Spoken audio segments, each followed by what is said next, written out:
you think you know what happens around the world, but until you come experience it for yourself, you'll never know what life can be like. Because you'll see kids our age that are just depressed because they don't have the latest thing, and then you see how somebody can be, people talk about how happy a child is with nothing, and you're like, oh, that's cool, and I wish I could be like that. And you don't know, and you don't understand until you come on one of these pilgrimages. I wasn't really ready when I came, and then when I got here, it was probably the best decision I've made to come. I don't think I've ever been so happy, so every single day. For this whole time I've been here, I've always woken up tired, but happy. And the days, although they have been long and tiring, but I've been happy. And being alone at home, I know I'm not alone, but being able to be here and then realizing that a lot of happiness comes from being together with people, face to face. Going to church every morning, it started to click. Like, I've kind of been called here by something, whether that's God, whether that's, I don't know. It was something.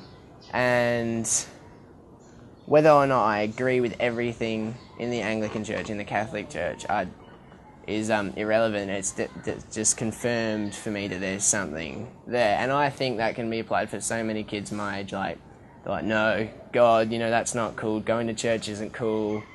I don't believe in God, yada, yada.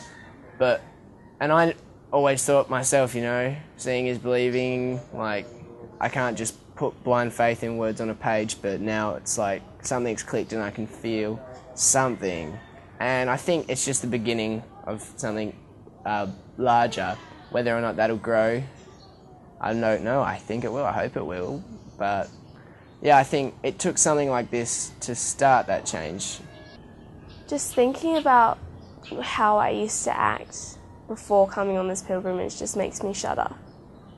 Because I used to regard everything so selfishly, and I never used to think about anyone but myself. And I didn't, sitting in a classroom every day, I didn't think this is a gift. And hugging my friends every day, I didn't think this is a gift. And I do now. Before, I wasn't really sure about God. I thought maybe he exists, maybe he doesn't. Either way, it doesn't affect me. But coming here and seeing how much these people have been blessed with joy, like when you think about God, a lot of questions come up, like, how can God exist when so much suffering happens in the world?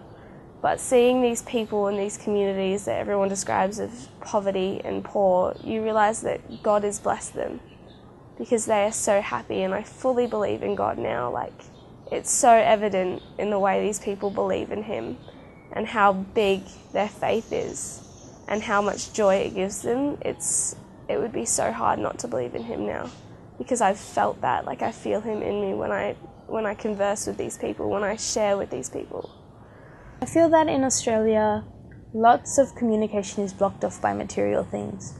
Here in the Philippines, they don't have, not everybody has access to these things that block communication, and so many things are opened up. You can have a long-winded discussion and a deep and meaningful with somebody without being interrupted by a mobile phone or something. And your relationships just become so much deeper and so much more than just something that is there.